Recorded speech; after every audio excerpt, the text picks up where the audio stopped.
जय हिंद दोस्तों। कैसे हैं आप लोग। आशा करता हूं कि आप लोग अच्छे ही होंगे।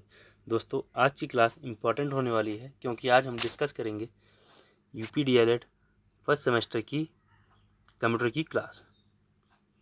दोस्तों, कंप्यूटर की क्लास में ओवरऑल आज हम डिस्कस करेंगे अपने चैप्टर नंबर 2 का पार्ट नंबर 4। इससे पहले मैं चैप्टर नंबर 2 का पार्ट 3 तक प्ले लिस्ट में डाल चुका हूँ। अगर आपने वो नहीं देखे हैं तो पहले आप उनको देखिए और फिर जाकर इस लेक्चर को आकर देखिए। ठीक है दोस्तों ओवरऑल आज हमारी होने वाली है क्लास नंबर 7, जिसमें आप डिस्कस करेंगे आज हम मेमोरी या स्टोरेज डिवाइस के बारे में आज हम डिस्कस करेंगे। दोस्तों, आइए अपनी क्लास को शुरू करते हैं।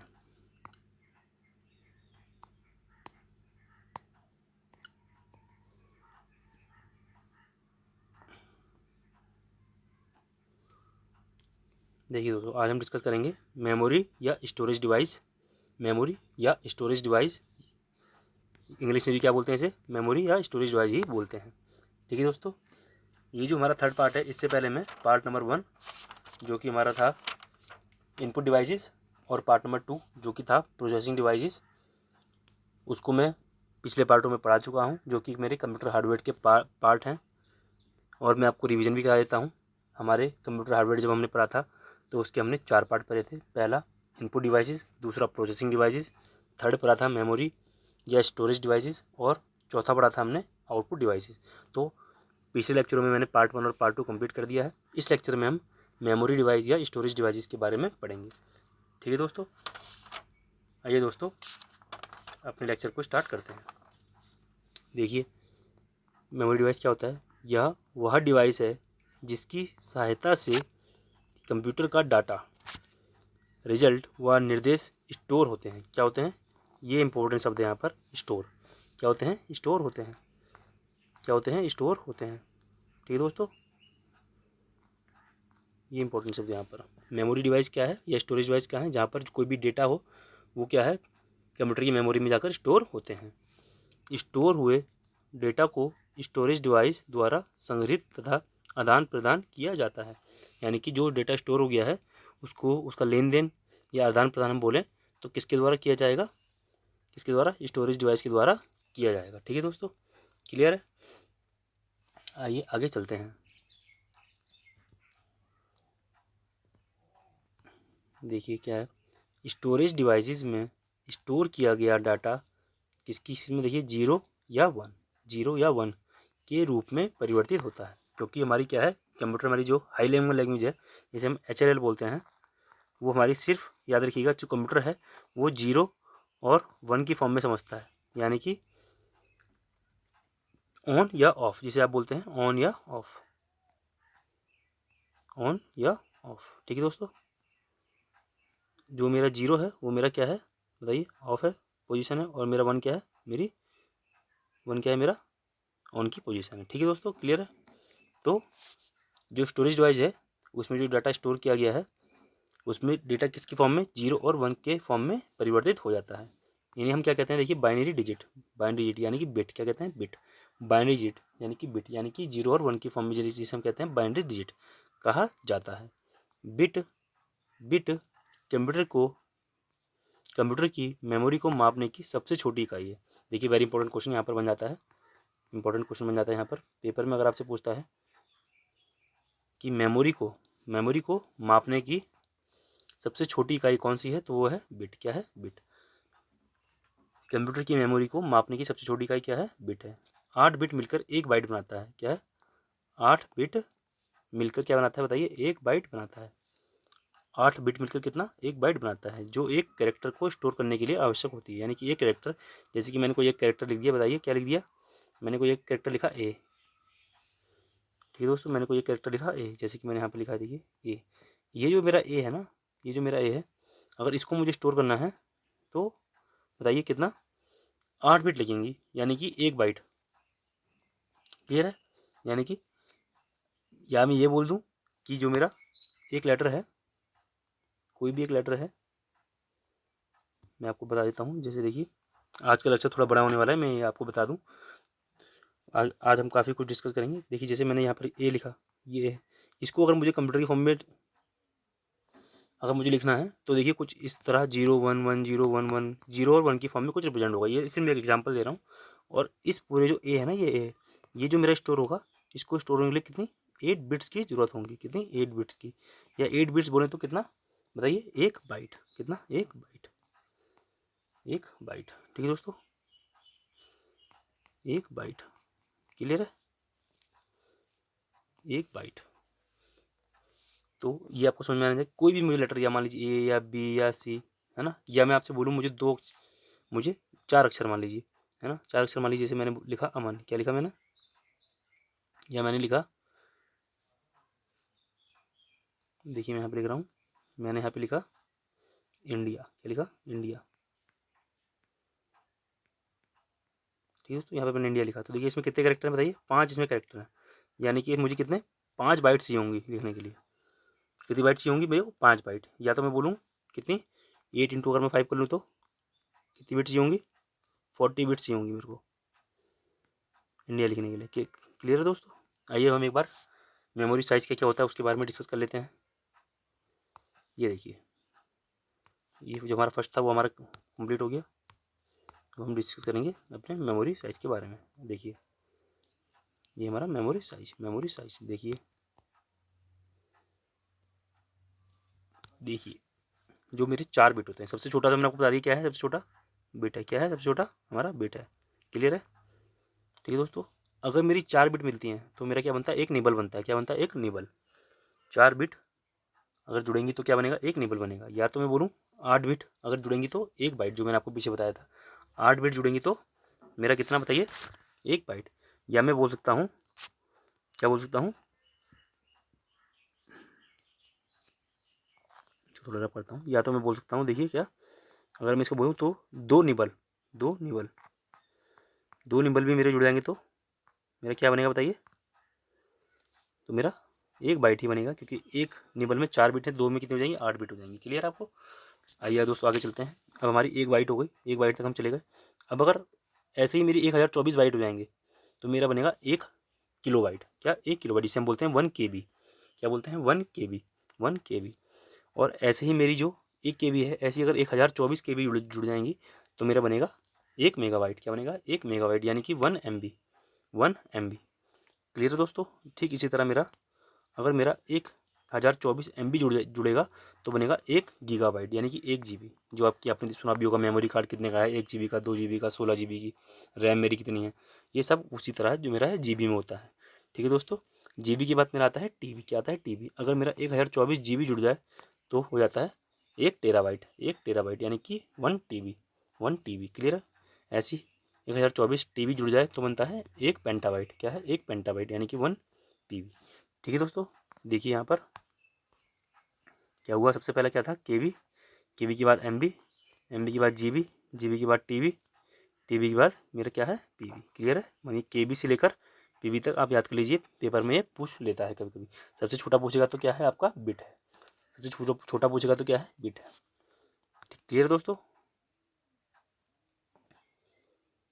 ठीक है दोस्तों, आइए आगे देखते हैं। देखिए अब क्योंकि ये स्टोरेज डिवाइस है, जो हमारा मेमोरी डिवाइस है, उसका कुछ वर्गीकरण किया गया है। उसको हम समझ लेते हैं कि कैसे कैसे मेरा वर्गीकरण किया गया है। तो देखिए सबसे पहले जो मेरी मेमोरी होती है, वो कितने 2 पार्टों में डिवाइड करते हैं मुझे। प्राथमिक मेमोरी यानी कि प्राइमरी मेमोरी, और दूसरा द्वितीयक मेमोरी यानी कि सेकेंडरी मेमोरी। पहला क्या है, प्राथमिक मेमोरी, जिसे हम बोलते हैं प्राइमरी मेमोरी, और दूसरा है द्वितीयक मेमोरी, जिसे हम कहते हैं सेकेंडरी मेमोरी। ठीक है दोस्तों। जो मेरी प्राथमिक मेमोरी है, उसे मैं रैम और रोम में डिवाइड करता हूँ। किसमें, रैम और रोम में डिवाइड करता हूँ। क्लियर दोस्तों। रैम और रोम में डिवाइड करता हूँ। देखिए जैसे मेरा रैम और रोम हम आगे डिस्कस करेंगे क्या होती है अच्छे से। जो मेरा रैम है उसको हम एस रैम में और डी रैम में कन्वर्ट करते हैं। क्या करते हैं, डिफ्रेंशिएट करते हैं। यानी आप बोल सकते हैं रैम के 2 पार्ट और क्या हो गए, एस रैम और डी रैम। एस रैम कौन क्या है, स्टैटिक। क्या है, स्टैटिक। और डी रैम क्या है, डायनेमिक। डी रैम क्या है, डायनेमिक। क्लियर दोस्तों। इनके बारे में मैं आगे डिस्कस अच्छे से करेंगे। उसी तरह रोम मेरा है, उनको 3 पार्टों में P ROM, E P ROM और डबल ई पी रोम में क्या करते हैं, डिफ्रेंशिएट करते हैं, यानी अलग अलग उनको करते हैं। इसके बारे में भी हम डिस्कस करेंगे। ये तो मेरा हुआ प्राथमिक मेमोरी के बारे में। अब यहाँ चलते हैं हम क्या है द्वितीयक मेमोरी जो हमारी है, उसमें हम क्या क्या पढ़ेंगे, हार्ड डिस्क क्या होती है, फ्लॉपी डिस्क क्या होती है, CD और DVD आदि जो भी हैं उनके बारे में हम डिस्कस करेंगे। ठीक है दोस्तों, आइए अब आगे चलते हैं। एक बार फिर आपको बता देता हूँ। देखिए मेमोरी मेरी क्या है, दो है, प्राइमरी मेमोरी, द्वितीयक मेमोरी। प्राइमरी मेमोरी में मेरा रैम और रोम आ गया और द्वितीयक में hard disk, floppy disk, CD और DVD आदि आ गया। चलिए आगे दोस्तों स्टार्ट करते हैं।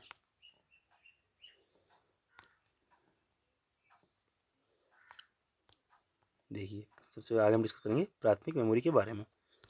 देखिए प्राथमिक मेमोरी क्या होती है, जिसे हम बोलते हैं प्राइमरी मेमोरी, जिसे हम बोलते हैं प्राइमरी मेमोरी। ठीक है दोस्तों, यह कंप्यूटर की मुख्य मेमोरी होती है। वेरी इंपॉर्टेंट क्वेश्चन, अगर आपसे पूछेगा कंप्यूटर की मुख्य मेमोरी कौन सी है, तो आप क्या जवाब देंगे, प्राइमरी मेमोरी। यानी कि प्राथमिक मेमोरी क्या है, कंप्यूटर की मुख्य मेमोरी है, जिससे डेटा को काफ़ी तेज़ी से एक्सेस किया जाता है। यानी कि डेटा को काफ़ी तेज़ी से हम ले सकते हैं, किसके द्वारा, मुख्य मेमोरी के द्वारा। ठीक है दोस्तों, यह कंप्यूटर की आंतरिक मेमोरी, क्या, कंप्यूटर की आंतरिक मेमोरी यानी कि इंटरनल मेमोरी। अगर यहाँ पर हम लिख दें इंटरनल मेमोरी तो आपको क्लियर हो जाएगा क्या है, कंप्यूटर की इंटरनल मेमोरी है, कंप्यूटर की इंटरनल मेमोरी है।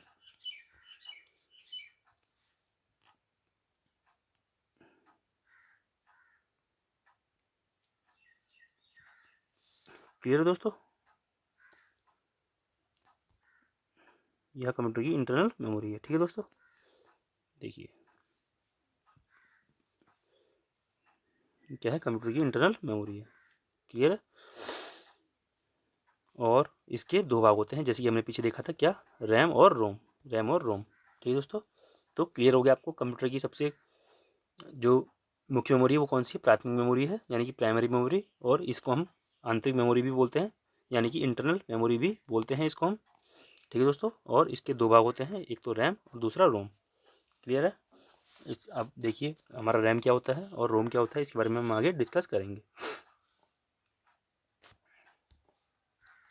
ये सबसे पहले हम क्या है, रैम के बारे में डिस्कस करते हैं।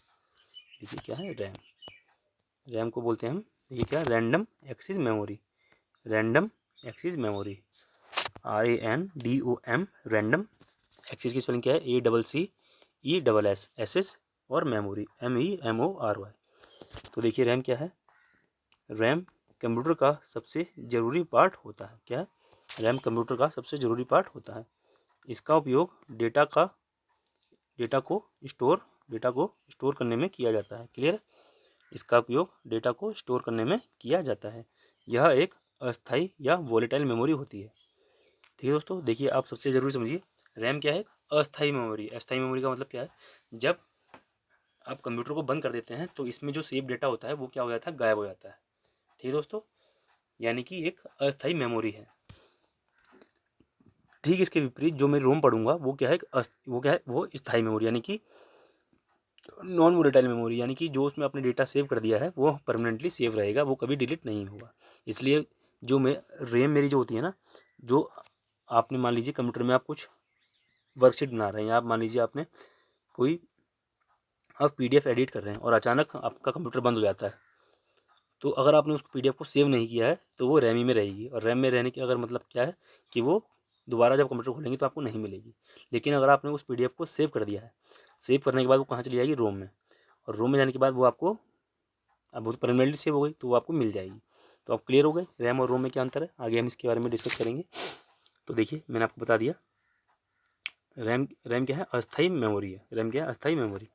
आइए आगे पढ़ते हैं इसके बारे में, देखिए क्या बोल रहा है, अस्थाई मेमोरी होने के कारण इसमें स्टोर डेटा पावर ऑफ होते ही डिलीट हो जाता है। देखिए मैंने आपको बता दिया ना, क्या है, जो इसमें स्टोर डेटा होता है वह पावर ऑफ यानी कि बंद होते ही क्या हो जाता है, डिलीट हो जाता है। क्या हो जाता है, डिलीट हो जाता है। जब हम कंप्यूटर को निर्देश देते हैं उस समय CPU द्वारा रैम में ही आंकड़े और निर्देश स्टोर होते हैं। यानी कि स्टार्टिंग में जो मेरे डेटा हैं वो किस में, रैम में ही स्टोर होते हैं, और जब उन्हें सेव करते हैं तो वो कहाँ चले जाते हैं, रोम में चले जाते हैं।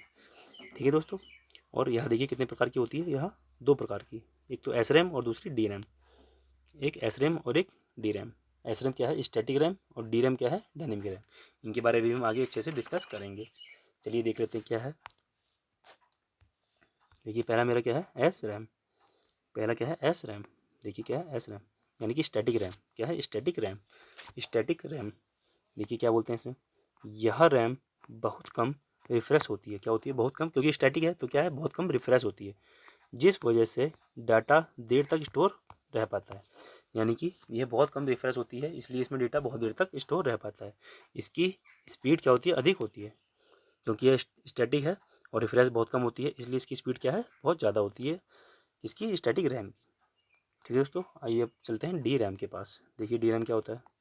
डी रैम क्या है, dynamic RAM. Dynamic RAM, DYNAMIC, dynamic RAM यानी कि डायनेमिक रैम। देखिए क्या है, यह रैम परिवर्तनीय होती रहती है, यानी कि क्या है, बहुत ज़्यादा रिफ्रेश होती है, इसलिए क्या है, परिवर्तनीय है, इसलिए इसे लगातार रिफ्रेश करना पड़ता है। इसकी क्षमता अधिक होती है, इसकी क्षमता अधिक होती है, लेकिन स्पीड क्या होती है, इसकी कम होती है। ठीक है दोस्तों, क्षमता तो अधिक होती है, लेकिन स्पीड क्या होती है, कम होती है। इसके विपरीत एस रैम की स्पीड क्या होती है, ज़्यादा होती है। क्लियर है। तो ये था मेरा एस रैम और डी रैम में अंतर। अब आगे हम चलते हैं हमारा कैश मेमोरी। क्या है, कैश मेमोरी। देखिए कैश मेमोरी क्या होती है, इंपॉर्टेंट टॉपिक है, आप नोट कर लीजिए, इंपॉर्टेंट में इसको नोट कर लीजिए। देखिए क्या है, कैश मेमोरी, या इसे हम कभी कभी कैच मेमोरी भी बोल देते हैं। क्या, कैच मेमोरी या कैशे मेमोरी भी बोल देते हैं। ठीक है दोस्तों, देखिए क्या है, यह मेमोरी सीपीयू के सबसे नज़दीक होती है। सबसे नज़दीक अगर आपसे पूछें सीपीयू के, तो कौन सी मेमोरी होती है, कैश मेमोरी होती है। इसका उपयोग सीपीयू की स्पीड व परफॉर्मेंस बढ़ाने के लिए किया जाता है। यानी जैसे मान लीजिए आपने कोई भी चीज़ सर्च की, जैसे आप हिस्ट्री आ जाती है आपकी ना, तो वो किस में जाके सेव होती है, आपकी कैच मेमोरी जाके सेव होती है, कैसे मेमोरी में जाके सेव होती है। कंप्यूटर में आपने कोई भी चीज़ सर्च किया, यूट्यूब पे कुछ भी सर्च किया, तो उसकी जो रिसेंट हिस्ट्री जो बन जाती है ना, या ब्राउजिंग डाटा जो होता है, वो कहाँ जाके सेव होता है, कैच मेमोरी में जाके सेव हो जाता है। और अगर आप दोबारा उसी चीज़ को खोलेंगे तो वो बहुत तेज़ी से खुलता है, क्योंकि वो कहाँ जाके सेव हो चुका है, कैच मेमोरी जाके सेव हो चुका है। ठीक है दोस्तों, जो चीज़ें ज़्यादा उपयोग में आती हैं, जैसे मैंने आपसे कहा कि बार बार आप कोई चीज़ देख रहे हैं, उनको इसमें स्टोर किया जाता है, उनको इसमें स्टोर किया जाता है, ताकि मेन मेमोरी से डेटा एक्सेस टाइम को कम किया जा सके। यानी कि मेन मेमोरी से जो डेटा टाइम है उसको कम करके सीधा कैच मेमोरी से उठाएगा, तो क्या है, क्योंकि सबसे नज़दीक है कंप्यूटर के, तो कम टाइम यह लेगी और सीपीयू की परफॉर्मेंस क्या है, बढ़ाई जा सकती है। यानी कि अगर आपसे पूछे हमारी कंप्यूटर की परफॉर्मेंस कौन बढ़ाता है, तो हमारी कैच मेमोरी जो है कंप्यूटर की परफॉर्मेंस को बढ़ाता है। क्लियर है, ये मेरा हो गया कैच मेमोरी। बीच में एक टॉपिक था छोटा सा, इसलिए मैंने आपको पढ़ा दिया। ठीक है दोस्तों, हमने इससे पहले रैम जो था उसको डिस्कस कर लिया था। अब हम डिस्कस करेंगे रोम के बारे में। हम डिस्कस करेंगे रोम के बारे में। देखिए रोम क्या है, जैसे मैंने आपको पिछले बताया था, यह क्या है, एक स्थायी मेमोरी है, यानी कि नॉन वोलेटाइल मेमोरी है। आइए चलिए देखते हैं रोम। रोम यानी कि रीड ओनली मेमोरी। क्या है, read only memory. Read only memory, यह एक स्थायी यानी कि नॉन वोलेटाइल, जैसे मैंने आपको बताया था, यह इसमें एक बार जो डेटा सेव हो गया वो परमानेंटली सेव रहता है, इसलिए यह क्या है, स्थायी मेमोरी। क्या है, स्थायी यानी कि नॉन वोलेटाइल मेमोरी है। ठीक है, रोम का डाटा केवल पढ़ा जा सकता है। रैम में जो एक बार डेटा सेव हो गया वो क्या है, सिर्फ आप पढ़ सकते हैं, इसमें कोई भी डेटा जोड़ नहीं सकते हैं। और एक बार डेटा जो एक बार सेव हो गया उसमें फिर आप कोई डेटा नहीं जोड़ सकते हैं। रोम में कंप्यूटर के फंक्शन के अनुसार सभी निर्देश पहले से ही स्टोर होते हैं। क्या है, रोम में कंप्यूटर के फंक्शन के अनुसार सभी निर्देश पहले से ही स्टोर होते हैं तथा इन निर्देशों की परिवर्तित इन निर्देशों को परिवर्तित तथा नष्ट नहीं किया जा सकता। ठीक है दोस्तों, तथा इन निर्देशों को परिवर्तित तथा नष्ट नहीं किया जा सकता। क्लियर है। रोम और इसमें स्टोर निर्देश समूह की संपूर्ण प्रणाली को क्या कहते हैं, देखिए बायोस। वेरी इंपॉर्टेंट क्वेश्चन, क्या कहते हैं, बायोस। अगर आपसे पेपर में आएगा, रोम और इसमें स्टोर ने जो भी निर्देश हैं उसकी संपूर्ण प्रणाली को हम क्या कहते हैं, बायोस कहते हैं। बायोस यानी कि देखिए क्या है, बेसिक इनपुट आउटपुट सिस्टम। मैं यहाँ पे आपको लिख देता हूँ, अगर आपको साफ नहीं दिख रहा है तो। क्या, बायोस का क्या फुल फॉर्म है, देखिए बायोस। बायोस का मतलब है बेसिक इनपुट आउटपुट सिस्टम। ठीक है दोस्तों, बेसिक इनपुट आउटपुट सिस्टम। आइए वापस चलते हैं। देखिए यहाँ पर भी लिखा है basic input output system. Clear दोस्तों, यह 3 प्रकार की होती है, जैसे हमने पीछे पढ़ा था। यह कितने प्रकार की होती है, 3 प्रकार की होती है। ठीक है। मैं आपको एक चीज़ बता देता हूँ, जैसे आप जब फ़ोन लेने जाते हैं तो आप पूछते हैं भैया इसकी रैम कितनी है और हार्ड डिस्क कितनी है। तो रैम तो मैंने आपको बता दिया, वो 2 GB होती है, और जैसे आपसे किसी ने बोला कि 2 GB का भैया है और हार्ड डिस्क 128 है, यानी कि रोम, है ना, वो क्या है, रोम है। जो आप पूछते हैं 128 GB या 64 GB, वो क्या है, मेरी रोम है। और रैम क्या है, 2 GB या 4 GB या 16 ये सॉरी 8 GB, वो क्या है, मेरी रैम है। तो जो भी मेरी रैम है उसमें मेरा क्या है, स्पीड बहुत इंक्रीज़ होगी, लेकिन डेटा उसमें परमानेंटली सेव नहीं होगा। जबकि अगर डेटा को परमानेंट सेव करना है तो कहाँ जाके सेव करना पड़ेगा, मेरा रोम में, यानी कि हार्ड डिस्क में। यानी कि दोनों की अपनी अपनी क्या है, इंपॉर्टेंस है। क्लियर है। आइए अब हम रोम के जो 3 पार्ट्स हैं उनके बारे में डिस्कस करते हैं। पहला जो पार्ट है देखिए क्या है, पी रोम। क्या है, पी रोम। पी रोम यानी कि प्रोग्रामेबल रोम। प्रोग्रामेबल रोम नाम से ही समझ में आ रहा है क्या है, प्रोग्राम, इसको हम कर सकते हैं। यह प्रोग्रामेबल रीड ओनली मेमोरी है। क्या है, प्रोग्रामेबल रीड ओनली मेमोरी है। कंप्यूटर का निर्माण करते समय इस मेमोरी को सीपीयू में डाला जाता है, यानी कि जब हम कंप्यूटर का निर्माण करते हैं उसी समय इसको क्या है, कंप्यूटर में डाला जाता है। भविष्य में इसमें किसी प्रकार का परिवर्तन संभव नहीं है। भविष्य में एक बार जितना आपने डाल दिया उतना डाल दिया, उसके बाद इसमें कोई भी परिवर्तन संभव नहीं है। ये है मेरी प्रोग्रामेबल रोम। इसको क्या करते हैं, प्रोग्राम करते हैं इस रोम को। ये दोस्तों आगे चलते हैं। इसके बाद देखिए हमारा है ई पी रोम। क्या है, ई पी रोम यानी कि ई पी रोम का मतलब क्या है, इरेजेबल प्रोग्रामेबल रोम। इरेजेबल प्रोग्रामेबल रोम। इरेजेबल का मतलब क्या है, देखिए इरेज शब्द आ रहा है, इरेज का मतलब क्या होता है, मिटाना। ठीक है दोस्तों, तो क्या है, इसमें डाटा को पढ़ा हुआ लिखा जा सकता है। इसमें हम डाटा को पढ़ सकते हैं और लिख सकते हैं। ईपी रोम में स्टोर प्रोग्राम को मिटाकर, मैंने कहा ना इरेजिंग यानी कि मिटाना, इसमें मिटाकर इसे रीप्रोग्राम किया जा सकता है। जो मेरा पहला था पी रोम, उसमें हम जो प्रोग्राम एक बार कर दिया वो परमानेंटली, मैंने आपको बताया, सेव रहता है, उसको फिर आप डिलीट नहीं कर सकते। जबकि ईपी रोम में जो डेटा है, एक बार अगर उसमें कुछ लिख दिया तो उसके बाद अब इसको इरेज भी कर सकते हैं और इसको रीप्रोग्राम भी कर सकते हैं। तथा डेटा मिटाने का काम अल्ट्रावायलेट किरणों द्वारा किया जाता है। किसके द्वारा किया जाता है, अल्ट्रावायलेट किरणों द्वारा किया जाता है। क्या, डेटा को मिटाने का काम। ये है मेरा ईपी रोम। आइए आगे चलते हैं। इसके बाद हम पढ़ेंगे अगला क्या है हमारा, देखिए था topic double E P ROM. Double E P ROM यानी कि इलेक्ट्रिकली इरेजेबल प्रोग्रामेबल रोम। इलेक्ट्रिकली इरेजेबल प्रोग्रामेबल रोम, जैसे नाम से समझ में आ रहा है क्या है, इलेक्ट्रिकली इरेजेबल, यानी कि अब पहले हम अल्ट्रावायलेट किरणों द्वारा मिटा रहे थे, अब इलेक्ट्रिकल जो मेरे सिग्नल हैं उनके द्वारा हम मिटाएंगे। देखिए इसमें डाटा को बहुत सरलता से स्थायी रूप से स्टोर किया जा सकता है और बदलाव भी संभव। ये तो सेम वही है जैसे मेरा इरेजेबल था। अंतर क्या है, इसमें डेटा को पढ़ा लिखा जा सकता है तथा इलेक्ट्रिकल संकेत के माध्यम से घटाया व बदला जा सकता है। किसके द्वारा, इलेक्ट्रिकल संकेत द्वारा क्या है, घटाया या बदला जा सकता है। ये किसका काम है, double E P ROM. Full form आप याद रखिएगा, electrically erasable programmable read only memory. ठीक है दोस्तों, ये मेरे 3 पार्ट थे, P ROM, E P ROM और डबल ई पी रोम। तो यहाँ पर मेरा रैम और रोम खत्म होता है। इसके बाद हम डिस्कस करेंगे सेकेंडरी मेमोरी। क्या है हमारा, सेकेंडरी मेमोरी। आइए चलते हैं सेकेंडरी मेमोरी के बारे में देखने क्या होता है।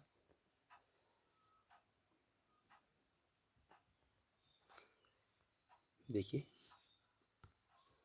सेकेंडरी मेमोरी यानी कि द्वितीयक मेमोरी। क्या है, द्वितीयक मेमोरी। द्वितीयक मेमोरी जिसमें हम बोलते हैं सेकेंडरी मेमोरी। देखिए क्या है, सेकेंडरी स्टोरेज डिवाइस कंप्यूटर का भाग नहीं होती है। पहली बात, कंप्यूटर के ये क्या है, परमानेंट भाग नहीं है। जैसे मैं आपसे कहूँ कि आपके फ़ोन में 2 GB रैम है, या मान लीजिए आजकल तो 4 GB आ रही है या 8 GB आ रही है, तो मैंने मान लिया 4 GB, आपके फ़ोन में 4 GB रैम है और 128 GB रोम है, यानी कि हार्ड डिस्क है। लेकिन मैं चाहता हूँ मेरा 256 GB और इसमें डेटा सेव हो जाए, तो मैंने बाहर से मेमोरी कार्ड लगाया, एक बाहर से मेमोरी कार्ड। तो वो जो मेमोरी कार्ड बाहर से मैंने लगाया ना, वो कंप्यूटर का पार्ट तो था नहीं, वो क्या है, एक सेकेंडरी मेमोरी का पार्ट है। क्या है, सेकेंडरी मेमोरी का पार्ट है। तो यहाँ पर पहली चीज़ क्या है, यह कंप्यूटर का मेन भाग नहीं होता है, इसको अलग से जोड़ा जाता है। क्या, किससे अलग से जोड़ा जाता है, ये अलग लिखा हुआ है। ठीक है दोस्तों, उसको सही कर लीजिए।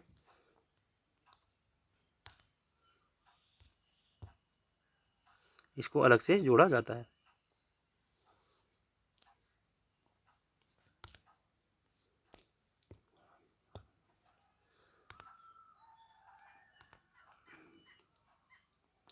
इसको अलग से जोड़ा जाता है।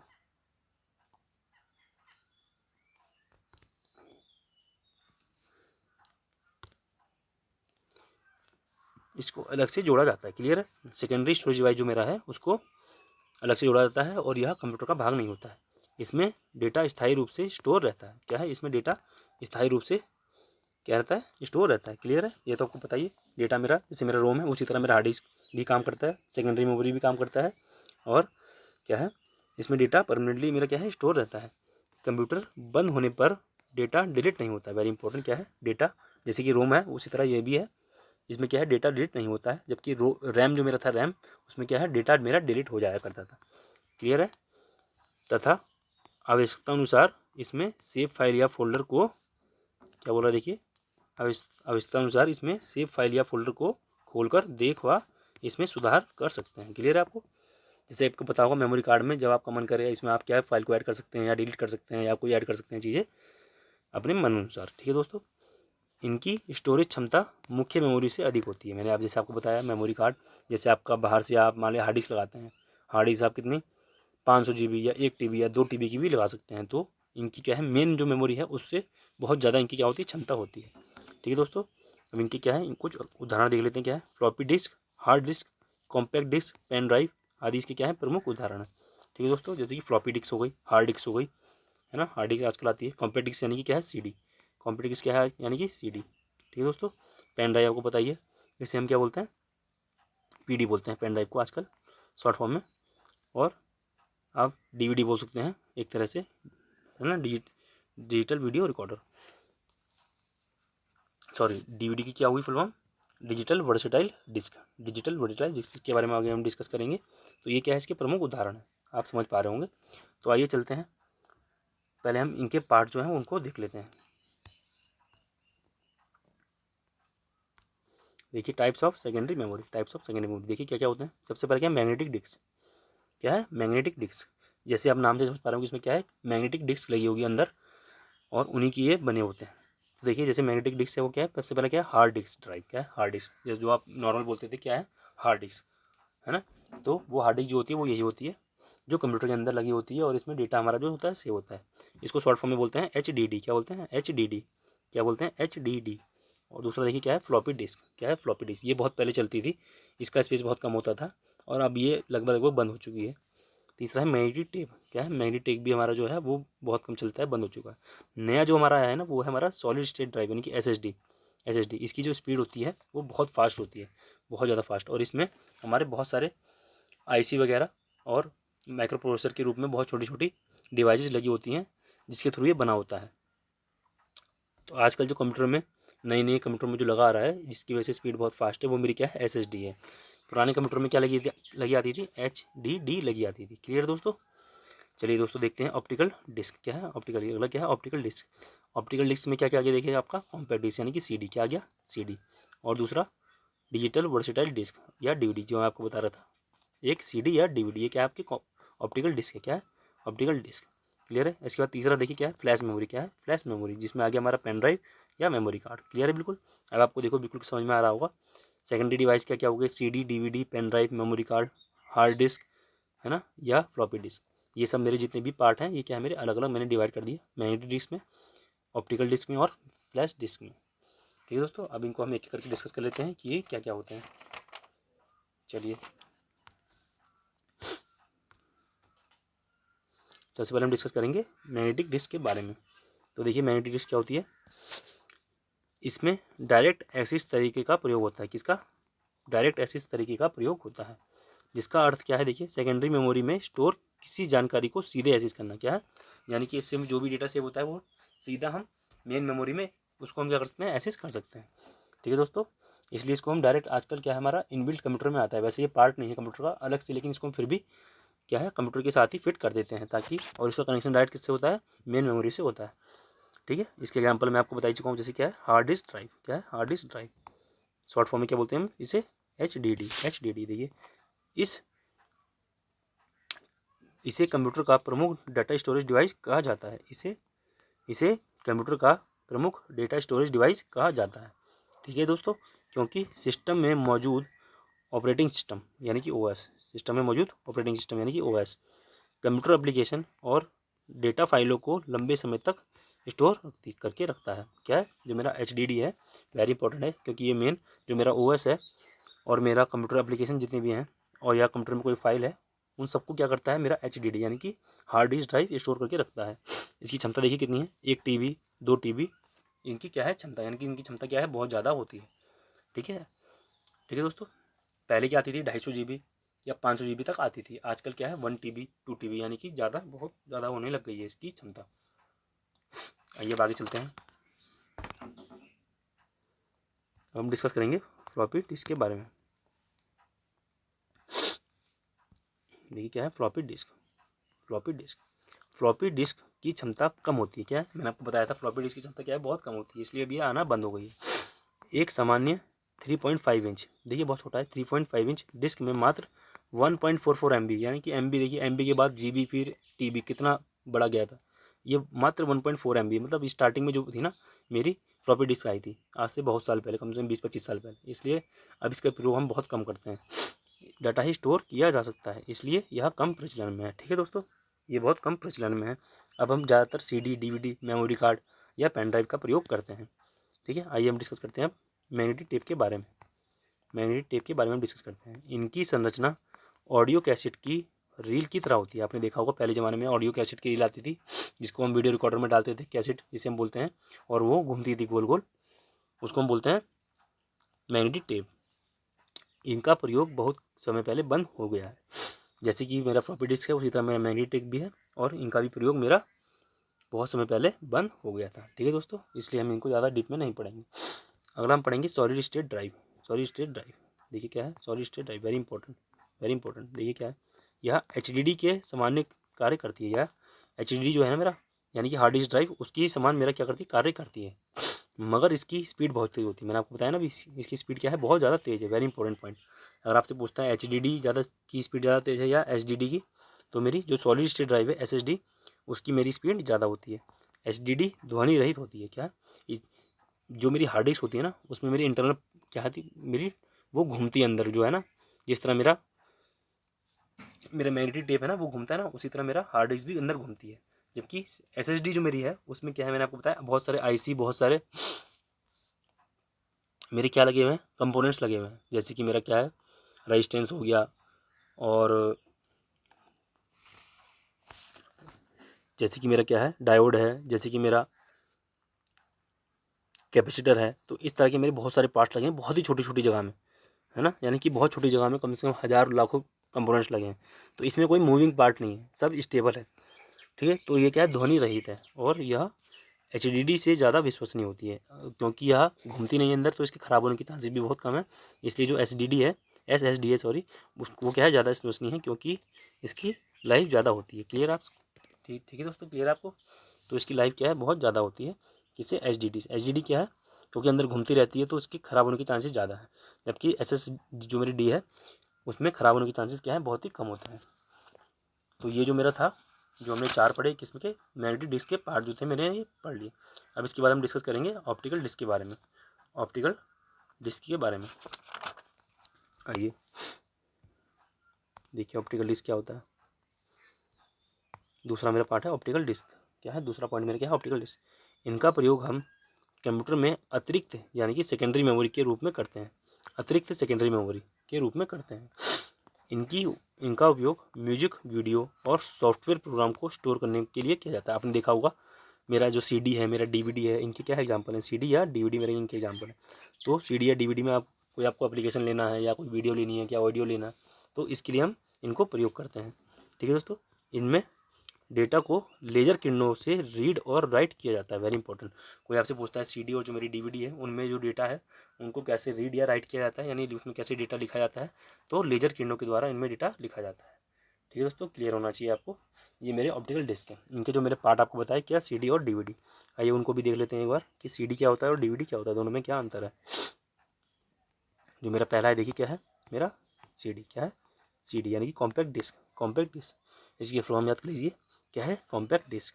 यह प्लास्टिक से बनी गोलाकार डिस्क होती है। आपने देखा हो कुछ इस तरह से मेरी क्या है ये डिस्क बनी होती है ना। ठीक है दोस्तों, किसकी प्लास्टिक की बनी। इसमें जानकारी को स्टोर और पुनः प्राप्त करने के लिए लाइट का प्रयोग, यानी कि मैंने आपको बताया लेजर किरणों का प्रयोग किया जाता है। ठीक है दोस्तों, क्लियर। CD का यूज ऑडियो ऑडियो वीडियो और एप्लीकेशन को स्टोर करने के लिए किया जाता है। जैसे मैंने आपको बताया कि इसमें ऑडियो लेने की या वीडियो लेने की या कोई मेरा एप्लीकेशन प्रोग्राम है उसको स्टोर करने के लिए किया जाता है। एक सीडी में लगभग कितना देखिए स्पेस होता है, वेरी इंपॉर्टेंट, एक जीबी में लगभग कितना 700 MB तक डेटा स्टोर कर सकते हैं, यानी कि हम कम डेटा स्टोर कर सकते हैं। अगर आप कंपैरिजन करें डीवीडी से तो डीवीडी में ज़्यादा स्टोर कर सकते हैं। ठीक है, तो ये मेरा क्या है, सीडी है। इसमें कैसे स्टोर कर सकते हैं हम डेटा, लाइट की लेजर किरणों के से हम इसमें डेटा को रीड या राइट कर सकते हैं। आइए अब अगला देखते हैं क्या हमारा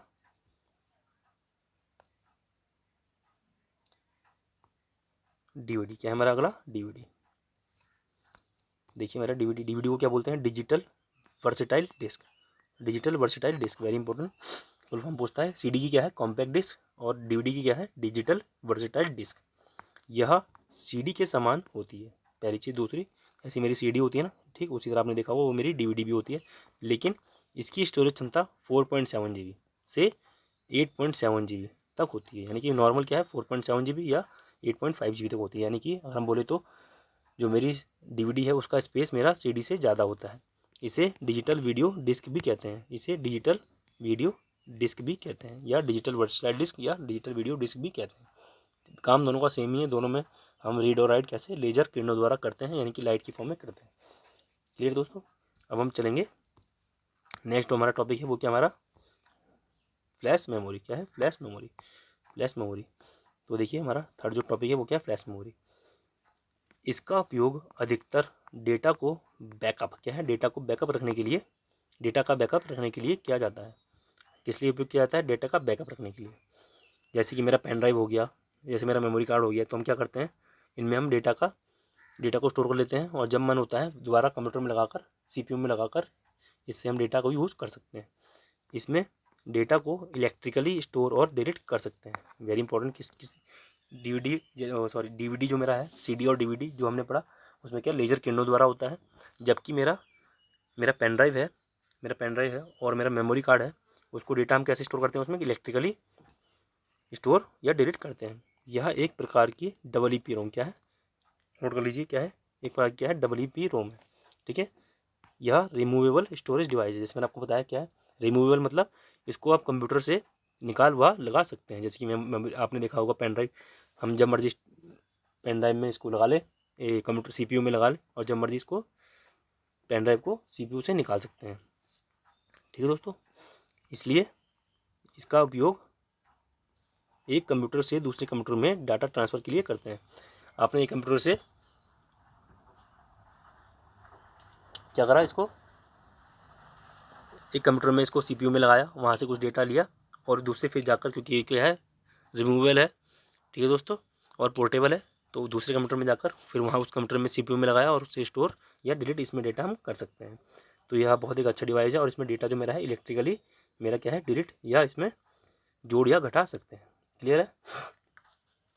फ्लैश मेमोरी के मैंने आपको पार्ट बताए थे क्या क्या, पेन ड्राइव और मेमोरी कार्ड। पेन ड्राइव और मेमोरी कार्ड, सबसे पहले हम देखेंगे पेन ड्राइव क्या होता है। देखिए पेन ड्राइव यह एक पोर्टेबल स्टोरेज डिवाइस है। मैंने आपको बताया ना, पोर्टेबल यानी कि जिसको हम एक जगह से दूसरी जगह ले जा सकते हैं, उसे बोलते हैं पोर्टेबल डिवाइस, जिसका इस्तेमाल डाटा को एक कंप्यूटर से दूसरे कंप्यूटर में ट्रांसफ़र करने के लिए किया जाता है।